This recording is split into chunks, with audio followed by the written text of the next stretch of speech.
Setelah berhasil tumbangkan PSPS Pekanbaru di kandang dengan skor akhir 3-2, membuat Sumsel United naik ke posisi kedua klasemen sementara Grup A kompetisi Pegadaian Championship 2025-2026.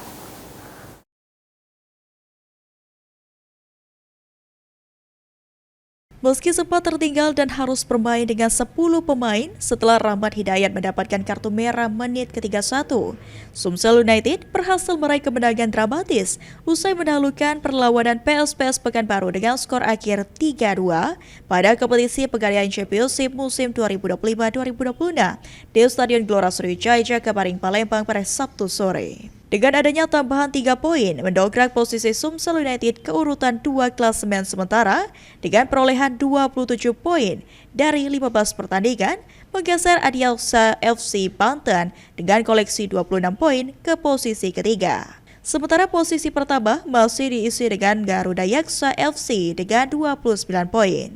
Atas kemenangan tersebut, pelatih kepala Sumsel United Nil Maizar memberikan apresiasi kepada pemain atas kerja keras yang diperlihatkan sepanjang laga, sehingga Laskar Juaro dapat membalikan keadaan dan akhirnya memenangkan pertandingan.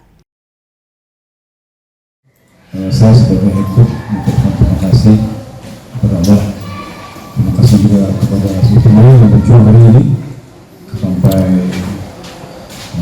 mencetak dan memenangkan pertandingan ini. Ini saya pikir hal yang positif ya, luar biasa.